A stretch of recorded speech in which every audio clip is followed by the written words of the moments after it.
मकान मालिक मेरी बीवी पर बुरी नज़र रखता था क्योंकि मैंने घर से भागकर एक लड़की से शादी कर ली थी और मुझे किराए के घर पर रहना पड़ा था। उसने जब मेरी बीवी को देखा तो उसकी नीयत खराब हो गई। एक दिन जब मकान मालिक मेरे पास मुझसे किराए के पैसे लेने के लिए आया, मेरे पास पैसे नहीं थे। मैंने उससे कुछ मोहलत मांगी तो वो कहने लगा कि तुम पैसों के बदले कुछ और भी मुझे दे सकते हो। वो बहुत ही घटिया किस्म का इंसान था। एक दिन मैं अपनी बीवी को घर में बंद करके अपने बाबा से पैसे लेने चला गया। मैंने जाकर देखा तो मेरे बाबा की हालत बहुत ज्यादा खराब थी। अपनी आखिरी सांसें ले रहे थे। उन्होंने मेरी शादी जबरदस्ती एक लड़की से करवा दी। मैं शादी नहीं करना चाहता था। उन्होंने कहा कि तुम मेरी आखिरी इच्छा पूरी नहीं करोगे। मैंने उस लड़की से शादी कर ली। वो लड़की बहुत ही खूबसूरत थी। अब मैं उस लड़की के साथ रहने लगा। जब मुझे अपनी पहली पत्नी का ख्याल आया तो मैं फौरन उसके पास भागता हुआ गया। जैसे ही मैंने घर का ताला खोला और मैं कमरे में गया तो जो कुछ मैंने देखा वो देखकर मेरे सर पर आसमान टूट पड़ा, क्योंकि मेरा नाम गौरव है। मैं अपने माता पिता की इकलौती संतान हूँ। हम एक गांव में रहते थे। हमारा छोटा सा हंसता खेलता परिवार था। लेकिन एक दिन मेरी माँ की तबीयत खराब हो गई। बाबा ने मेरी माँ को बहुत डॉक्टरों को दिखाया, लेकिन उनकी हालत में कोई सुधार नहीं आया। दिन पर दिन उनकी हालत और ज्यादा खराब होती जा रही थी। फिर एक डॉक्टर ने बताया, मेरी माँ का इलाज शहर में हो सकता है। तो हम अगले ही दिन माँ को लेकर शहर पहुंचे, लेकिन तब तक बहुत देर हो गई थी। माँ मुझे छोड़कर इस दुनिया से जा चुकी थी। जब डॉक्टर ने बताया कि मेरी माँ इस दुनिया में नहीं रही, तब मैं बहुत रोया, क्योंकि मैं अपनी माँ से बहुत मोहब्बत करता था। मैंने कभी नहीं सोचा था कि मेरी माँ मुझे छोड़कर इस दुनिया से इतनी जल्दी चली जाएगी। माँ के देहांत के बाद मेरे बाबा ने दूसरी शादी नहीं की। उन्होंने अकेले ही मेरा पालन पोषण किया। मेरी माँ के देहांत के बाद बाबा का गांव में दिल नहीं लगता था, इसलिए वो मुझे लेकर शहर आ गए। लेकिन हमारे पास ना रहने का कोई ठिकाना था और ना ही कुछ काम था। मेरे बाबा काम की तलाश में इधर उधर भटक रहे थे। एक गाड़ी से उनकी टक्कर हो गई। गाड़ी से एक आदमी निकला। उसने बाबा को अपने साथ अपनी गाड़ी में बिठाया और हॉस्पिटल ले गया। वहां बाबा का इलाज करवाया। वो आदमी बहुत अच्छा था, वरना तो आजकल के लोग एक्सीडेंट करके भाग जाते हैं। इंसान को सड़क पर मरने के लिए छोड़ देते हैं। वो ये भी नहीं सोचते कि जिसका उन्होंने एक्सीडेंट किया है, हो सकता है वो अपने घर का अकेला कमाने वाला हो। एक मर्द की जिंदगी से उसके पूरे परिवार की जिंदगी जुड़ी होती है। अगर उस आदमी को कुछ हो जाए तो उसका पूरा परिवार बर्बाद हो जाता है। लेकिन जिस तरीके से दुनिया में बुरे लोग होते हैं, वैसे ही अच्छे लोग भी होते हैं। उस आदमी ने बाबा से पूछा कि आप क्या करते हैं? तो बाबा ने उसे बताया कि मैं नौकरी ढूंढ रहा हूं और मेरा एक बेटा है जो अभी 10 साल का है। तब उस आदमी ने कहा कि क्या तुम मेरे साथ काम करोगे? बाबा ने कहा, हाँ क्यों नहीं, आप जो भी काम बोलेंगे वो मैं कर दूंगा। उन्होंने बाबा से कहा कि मेरे ड्राइवर बनोगे? बाबा ने कहा हाँ, तो वो कहने लगे कि कल से काम पर आ जाना। बाबा ये सुनकर बहुत खुश हुए कि उन्हें नौकरी मिल गई है। उन्होंने हमें रहने के लिए एक छोटा सा घर भी दे दिया था। बाबा एक बहुत बड़े आदमी के ड्राइवर थे। बाबा चाहते थे कि मैं खूब पढ़ूं लिखूं और अपने पैरों पर खड़ा हो जाऊं। मैं भी एक दिन अपने मालिक की तरह बड़ा आदमी बन जाऊं, लेकिन मुझे पढ़ाई का कोई शौक नहीं था। इसीलिए मैंने सिर्फ बीए ही किया था। उसके बाद सारा दिन मैं अपने दोस्तों के साथ घूमता रहता। बाबा मुझे बहुत समझाते, मुझसे कहते कि मैं अपने मालिक से बात करके तुम्हारा एडमिशन किसी अच्छे कॉलेज में करवा देता हूँ। लेकिन मैं मना कर देता तो बाबा कहते कि ठीक है, पढ़ाई मत करो, मैं बात करके तुम्हें कोई नौकरी ही दिलवा देता हूँ। मालिक बहुत अच्छे इंसान हैं, जरूर तुम्हें कोई अच्छी नौकरी दे देंगे। लेकिन मैं बाबा से कहता कि नौकरी की इतनी जल्दी क्या है, अभी तो मेरे घूमने फिरने के दिन है। सारी जिंदगी नौकरी ही करनी है। अभी मुझे अपनी जिंदगी जीने दे, लाइफ को एंजॉय करने दे। बाबा मेरी बात सुनकर खामोश हो जाते थे। जवानी में शायद ऐसा ही होता है कि हम सिर्फ अपने दिल की ही सुनते हैं। अपने माता पिता की बात तो हमें समझ ही नहीं आती कि वो जो भी कह रहे हैं हमारे भले के लिए ही कह रहे हैं। एक दिन जब मैं अपने दोस्त के साथ उसके घर जा रहा था, एक लड़की रोड क्रॉस करते हुए मेरी बाइक के सामने आ गई। मैंने बहुत मुश्किल से अपनी बाइक को संभाला। उस लड़की को भी कुछ नहीं हुआ था। मैं गुस्से में उस लड़की से बोला कि अंधी हो गई है, क्या दिखाई नहीं देता? तुम्हें रोड क्रॉस करना नहीं आता तो घर से बाहर निकलते ही क्यों हो? वो लड़की खामोशी से मेरी बात सुनती रही। उसने किसी बात का जवाब नहीं दिया। जब मैंने उसका हाथ पकड़कर उसे उठाया तो मैं तो उसको देखता ही रह गया। मेरा सारा गुस्सा ठंडा हो गया। वो लड़की बहुत ज्यादा खूबसूरत थी और बहुत मासूम सी। वो मेरी डांट से डरी और सहमी हुई लग रही थी। उसकी आंखों में आंसू थे। मैंने उससे कहा कि अब इसमें रोने की क्या बात है। उसने एक नज़र मेरी तरफ देखा और वहां से चली गई। मेरी नज़र दूर तक उसका पीछा करती रही। तब मेरे दोस्त ने मुझसे कहा, गौरव भाई, वो लड़की जा चुकी हैं। हमें भी अपने रास्ते पर चलना चाहिए। ऐसा ना हो यही खड़े खड़े रात हो जाए। मैंने हंसकर अपने दोस्त की तरफ देखा।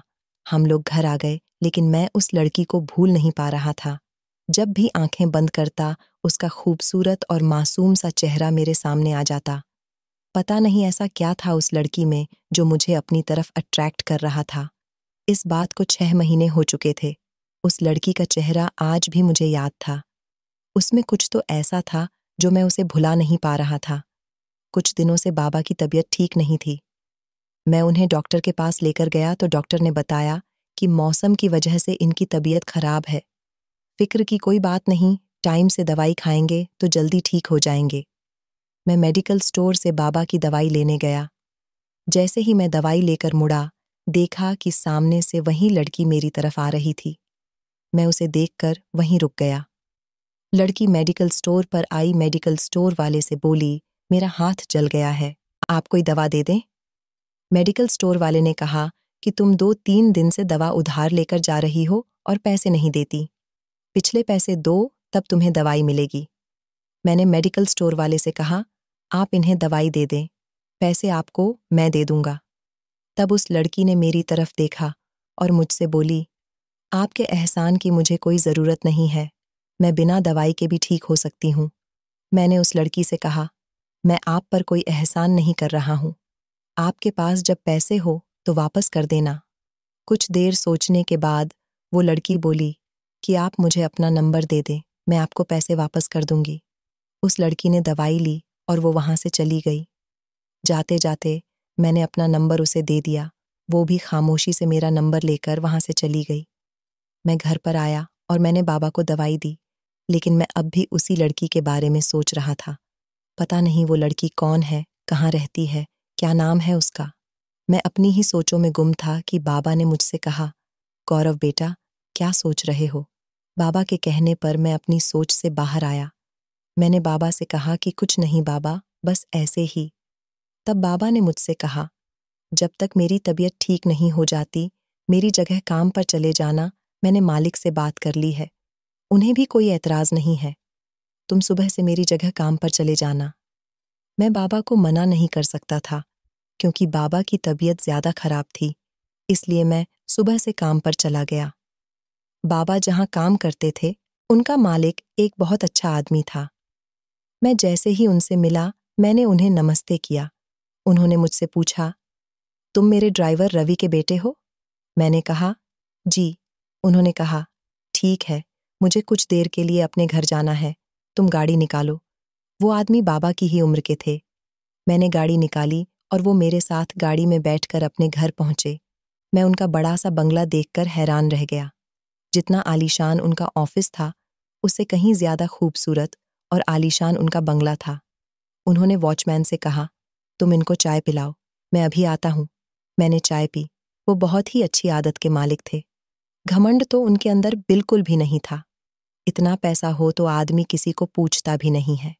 भगवान ने उन्हें इतना दिया था, इस बात का उन्हें बिल्कुल भी घमंड नहीं था। मैं वहीं वॉचमैन के पास बैठ गया। कुछ दिनों बाद बाबा की तबीयत ठीक हो गई तो वो अपने काम पर वापस चले गए। बाबा ने मुझसे कहा, बेटा, अब तो तुम कुछ और काम कर लो। मैंने बाबा से कहा कि ठीक है, आप मालिक से बात करें, मैं नौकरी करने के लिए तैयार हूं। बाबा ये सुनकर बहुत खुश हुए। मैं अपने कमरे में आराम करने के लिए आ गया। अभी मैं लेटा ही था कि मेरे फोन पर रिंग बजी। मैंने फोन रिसीव किया तो सामने से कोई नहीं बोला। मैंने फोन काट दिया। फिर दोबारा मेरे फोन की रिंग बजी। मैंने फ़ोन उठाया और ज़ोर से बोला कि जब बोलना नहीं होता तो फ़ोन क्यों करते हो। सामने से एक लड़की की आवाज़ आई। उसने कहा कि मैं हूँ। मैंने कहा कौन मैं? तब उसने बताया कि मैं हूँ जिसे आपको पैसे वापस करने थे। मैंने उससे पूछा कि कौन से पैसे? उसने कहा उस दिन मेडिकल स्टोर पर आपने मेरी दवा के पैसे दिए थे और कहा था कि जब मेरे पास पैसे हो तो मैं आपको इस नंबर पर कॉल करके पैसे वापस कर दूं। तब तो मैंने उसकी बात का कोई जवाब नहीं दिया। फिर थोड़ी देर बाद बोला कि मुझे पैसे वापस नहीं चाहिए, आप रहने दें। आपको पैसे के लिए परेशान होने की ज़रूरत नहीं है। उस लड़की ने मुझसे कहा कि मैं आपको जानती भी नहीं हूँ, ऐसे में आपके पैसे अपने पास नहीं रख सकती। मैंने उससे कहा कि कोई इतनी बड़ी रकम तो है नहीं, सिर्फ 300 रुपये ही तो है और आप फिक्र मत करिए, मुझे इन पैसों की कोई ज़रूरत नहीं है। हम लोग बात कर ही रहे थे। इतनी देर में पीछे से आवाज़ आई, कहाँ मर गई? कामचोर, तुझे तो बस काम से भागने का बहाना चाहिए। लड़की ने घबरा कर कॉल काट दी। जब से उसने फ़ोन काटा था, मैं उसी के बारे में सोच रहा था। थोड़ा बहुत परेशान भी था। मैं बार-बार अपने मोबाइल की तरफ देख रहा था कि शायद वो लड़की मुझे अब कॉल करे, लेकिन उसकी कोई कॉल नहीं आई।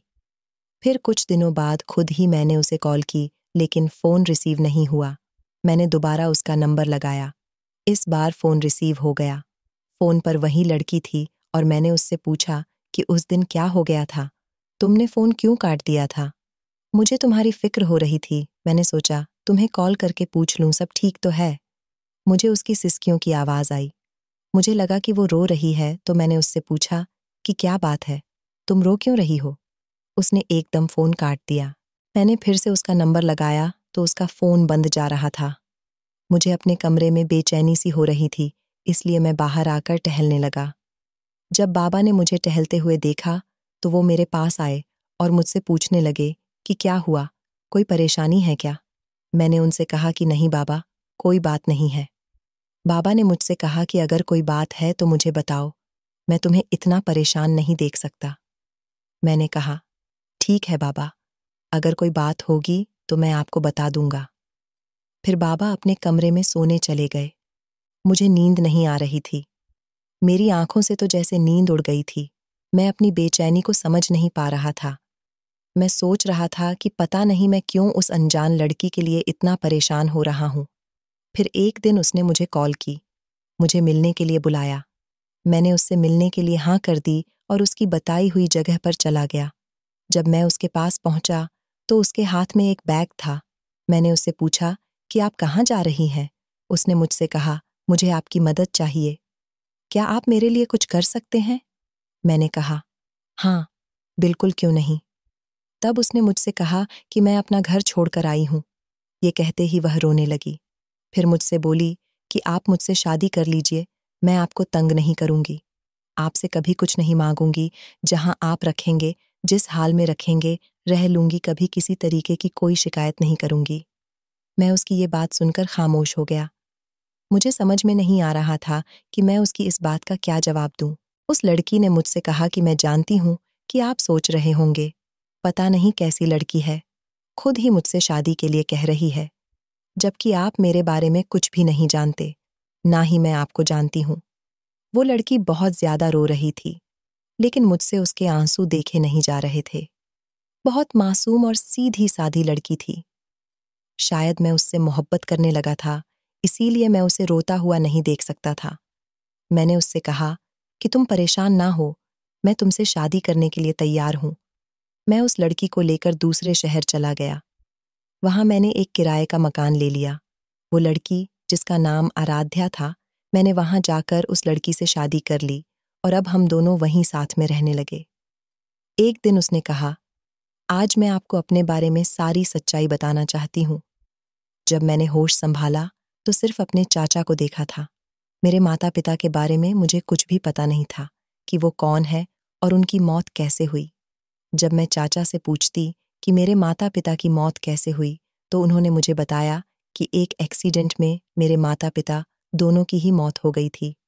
तब तुम 1 साल की थीं, तब से तुम्हारी जिम्मेदारी मेरे ऊपर आ गई और तब से ही मैं तुम्हें संभाल रहा हूँ। मैं बहुत छोटी थी, कुछ समझ नहीं पाती थी कि चाचा सच बोल रहे हैं या फिर झूठ।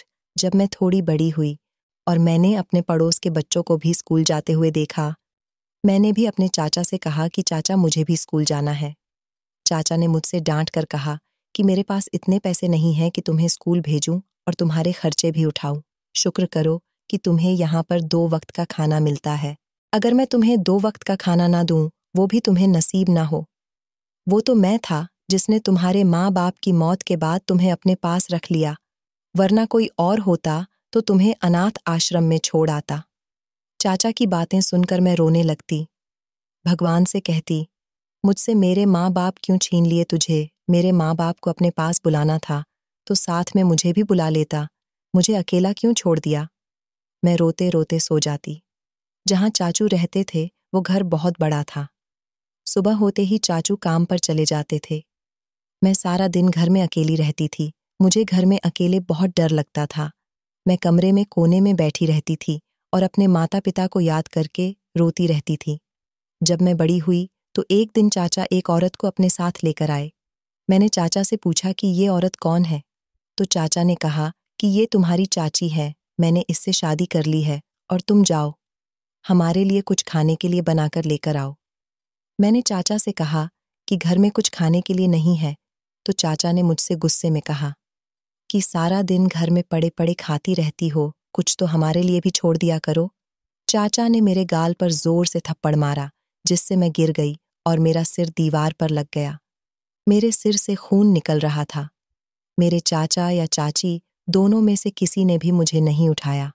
मैं खुद ही उठकर नल के पास गई और अपना खून साफ किया। फिर मैं रोते रोते अपने कमरे में आई और सो गई। जब सुबह उठी तो मेरे सर में बहुत दर्द हो रहा था और तेज बुखार भी था। मैं कमरे से बाहर आई तो मैंने देखा घर में चाचा नहीं थे, शायद वो कहीं बाहर चले गए थे। मैं अपने पड़ोस के घर में गई।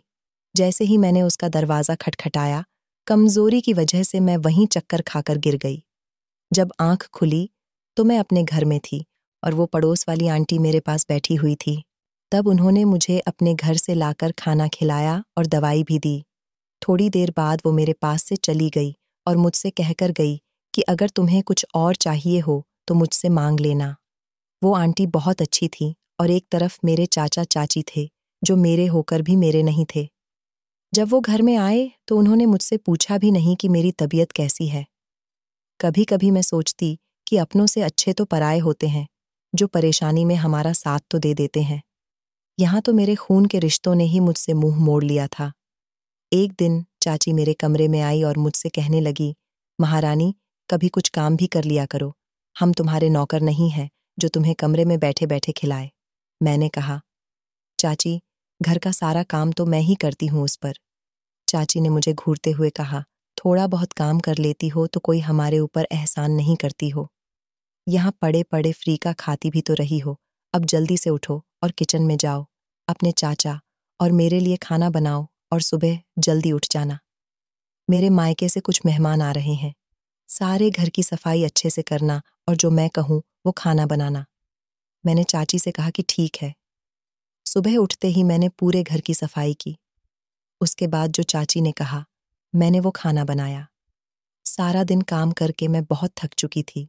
जब मैं आराम करने के लिए अपने कमरे में गई तो चाची का भाई मेरे पीछे पीछे मेरे कमरे में आ गया और मुझसे कहने लगा, तुम मुझे बहुत अच्छी लगी, क्या तुम मुझसे दोस्ती करोगी? मैंने उससे कहा कि मेरे कमरे से बाहर जाओ, वरना मैं चाचा को बुला लूंगी। तो उसने मेरा हाथ पकड़ लिया और कहने लगा, नखरे तो देखो मैडम के, इतने में चाची मेरे कमरे में आ गई और वो चाची से कहने लगा कि इसने मुझे अपने कमरे में बुलाया था और मेरा हाथ पकड़कर कह रही थी कि तुम मुझे यहाँ से भगाकर ले चलो, मुझे इस घर में नहीं रहना।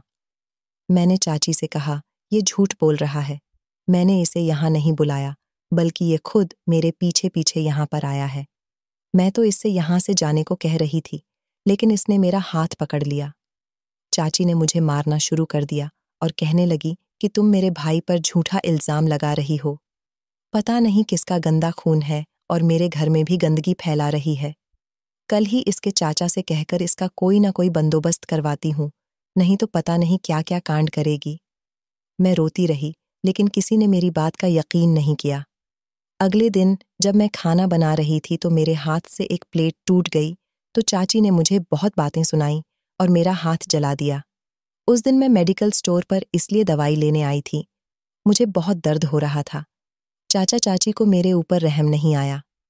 एक रात जब मैं पानी पीने के लिए उठी तो चाची को बात करते हुए सुना।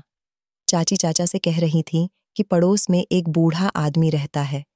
उसकी बीवी का देहांत हो गया है। अब वो दूसरी शादी करना चाह रहा था।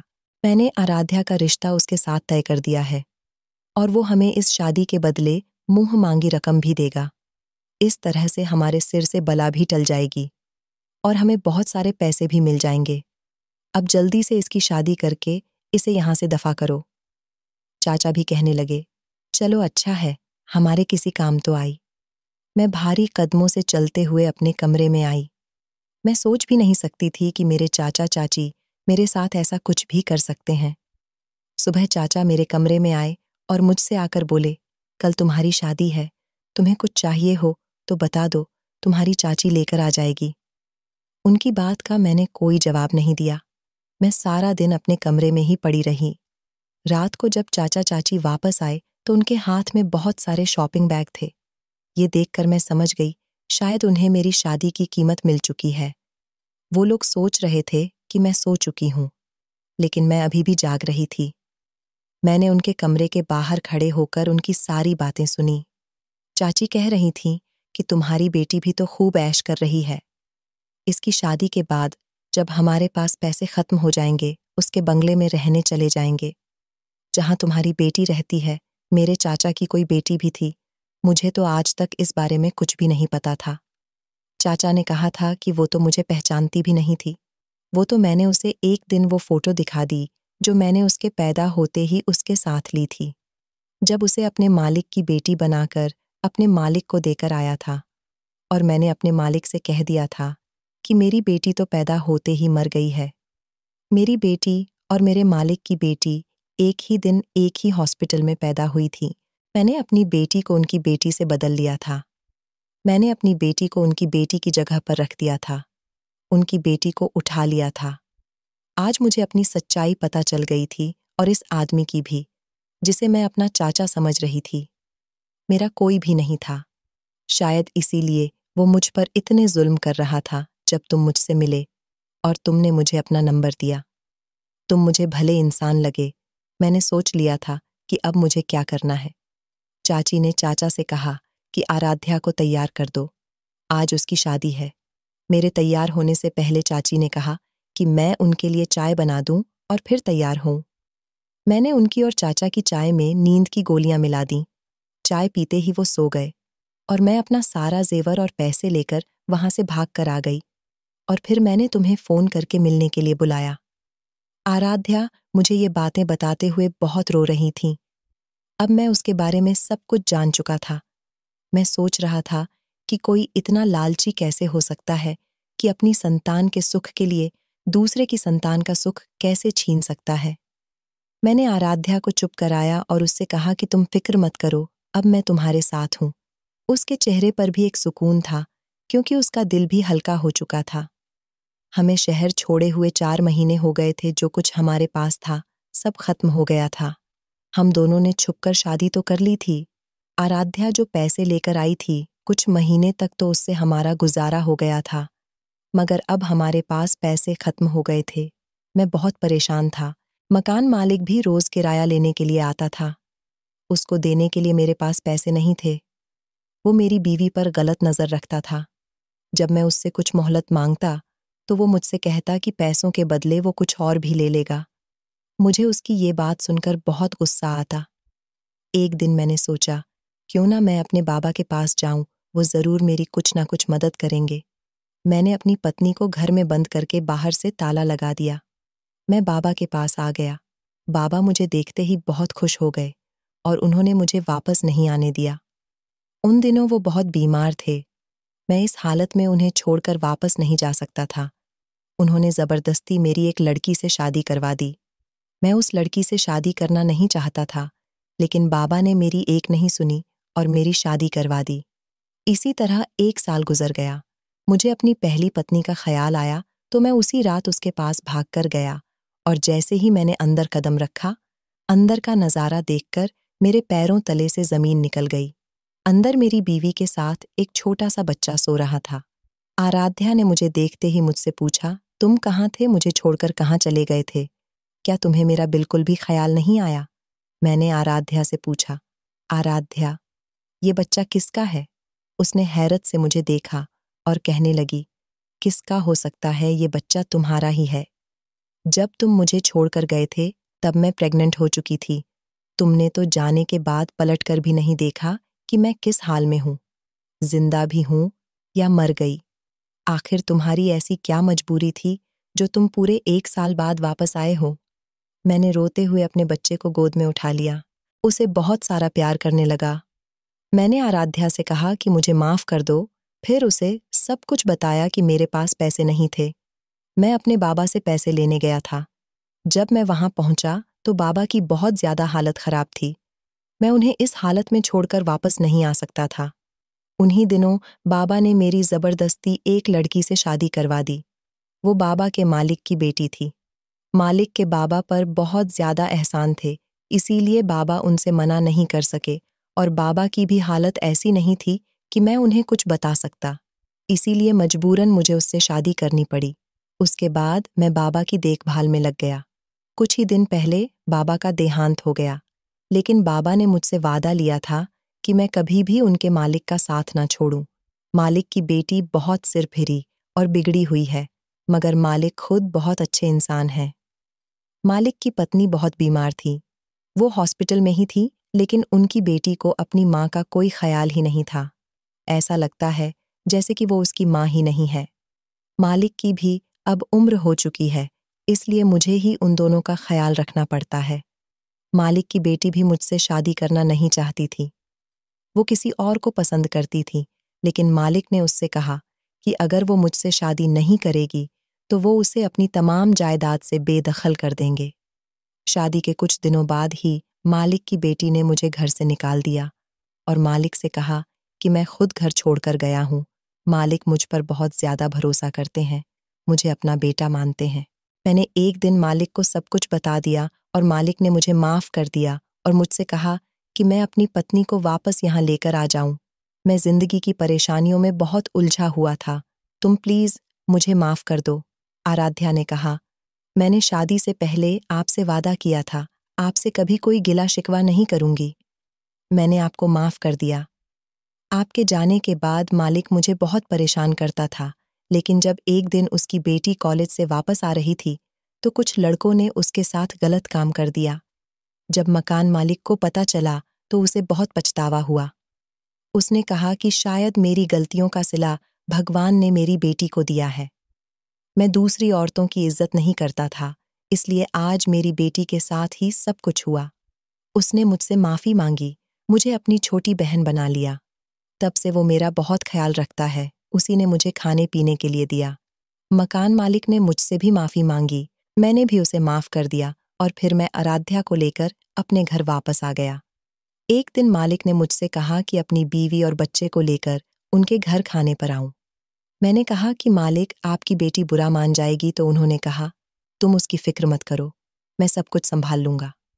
अगले दिन शाम को हम उनके घर खाने पर चले गए। मैंने मालिक से पूछा कि अब मालकिन की तबीयत कैसी है। मालिक ने कहा, चलो मैं तुम्हें उनसे मिलाता हूँ। जैसे ही मैं उनके कमरे में गया, मैं उनको देखकर हैरान रह गया, क्योंकि वो औरत तो बिल्कुल मेरी बीवी जैसी लग रही थी। आराध्या भी हैरत से मालकिन को देखने लगी। मालिक ने मुझसे पूछा कि तुम्हारी बीवी के घर वाले कहाँ हैं। मैंने मालिक को बताया कि आराध्या के माता पिता का बचपन में ही देहांत हो गया था और उसको उसके चाचा चाची ने पाला है। मालिक ने एक फोटो निकालकर मुझे दिखाई और कहा कि यही है ना तुम्हारी पत्नी के चाचा। आराध्या ने वो फोटो देखा और कहने लगी कि जी हाँ, मगर आप उन्हें कैसे जानते हैं? मालिक ने बताया कि ये आदमी हमारे ऑफिस में नौकरी करता था और ये बहुत गरीब था। उसका हमारे घर में आना जाना शुरू हो गया और मैं इस पर भरोसा करने लगा, लेकिन मुझे नहीं पता था ये मेरी आस्तीन का सांप निकलेगा। एक दिन मुझे ही डस लेगा। जब मेरी बेटी पैदा हुई, यह मेरी बेटी को लेकर भाग गया। मैंने इसे बहुत ढूंढा, पुलिस थाने में भी इसकी रिपोर्ट लिखवाई, लेकिन इसका कोई पता नहीं चला। जब वो मेरे घर अपनी बेटी से मिलने आया तो मुझे देखकर छुप गया, लेकिन मैंने उसे देख लिया था। उसके बाद मैंने उसका पीछा किया और उससे पूछा कि मेरी बेटी कहाँ है, जिसे तुम लेकर भाग गए थे। उसने बताया कि वो किसी लड़के के साथ भाग गई है। मैंने उससे पूछा कि कौन है वो लड़का और कहाँ रहता है, तो उसने कहा कि मुझे कुछ नहीं पता। मुझे सिर्फ इतना पता है कि वह इस नंबर पर किसी लड़के से बात करती थी। मैंने वो नंबर लिया और उसे पुलिस के हवाले कर दिया। जब मैंने उस नंबर का पता करवाया तो मुझे पता चला कि वो नंबर तुम्हारा है। इससे पहले कि मैं अपनी बेटी के बारे में तुमसे कुछ पूछता, तुमने खुद ही मुझे सब कुछ सच-सच बता दिया कि तुमने मेरी बेटी से शादी की हुई है। इसलिए मैंने तुमसे कहा कि तुम अपनी पत्नी को लेकर मेरे घर पर खाने के लिए आओ। आराध्या किसी और की नहीं, बल्कि मेरी ही बेटी है, जिसको बचपन में ही मुझसे छीन लिया गया था। आराध्या को अपने माता-पिता मिल गए थे। आराध्या उनसे मिलकर बहुत खुश हुई। वो अपने माता-पिता से गले मिलकर रोने लगी। उसका चाचा, जिसने धोखाधड़ी की थी, वो जेल में बंद है। मेरी दूसरी पत्नी, जो आराध्या के चाचा की बेटी थी, उसने जब मुझे घर से निकाला था, तो उसने तभी मुझे डिवोर्स दे दिया था। उसकी हरकतें भी अपने बाप से कम नहीं थीं। वो जिस लड़के को पसंद करती थी, उसके साथ भाग गई थी। उसके पिता ने उसे रोकने की बहुत कोशिश की, लेकिन उसने उनकी एक न सुनी। वो बचपन से ही बहुत ज़िद्दी थी। मैंने उसे डिवोर्स दे दिया था। लोग किसी को धोखा देने से पहले ये भूल जाते हैं कि सबका हिसाब इसी दुनिया में होना है। भगवान सब देख रहा है। वह हर किसी को उसके किए की सज़ा ज़रूर देता है। अब आराध्या और मैं इसी घर में मालिक और मालकिन के साथ रहते थे। तो इस कहानी के बारे में आपकी क्या राय है? कमेंट करके ज़रूर बताइएगा। दोस्तों, आपको हमारी ये कहानी कैसी लगी? आप हमें कमेंट बॉक्स में ज़रूर बताइए। यदि आपके पास भी ऐसी कोई प्यारी सी कहानी है या फिर ऐसी कोई कहानी जिससे कुछ शिक्षा मिले, तो आप हमारे साथ उसको ज़रूर शेयर करें। दोस्तों, यदि आपको हमारी ये वीडियो अच्छी लगे, तो आप हमारी इस वीडियो को लाइक शेयर ज़रूर करें और ऐसी ही दिल को छू लेने वाली प्रेरणादायक कहानियाँ सुनने के लिए हमारे चैनल को भी सब्सक्राइब करें। यदि आप हमें फेसबुक पर देख रहे हैं, तो आप हमारे फेसबुक पेज को लाइक और फॉलो ज़रूर करें। तो दोस्तों, फिर मिलते हैं ऐसी ही ज़बरदस्त कहानी या टिप्स के साथ नई वीडियो में।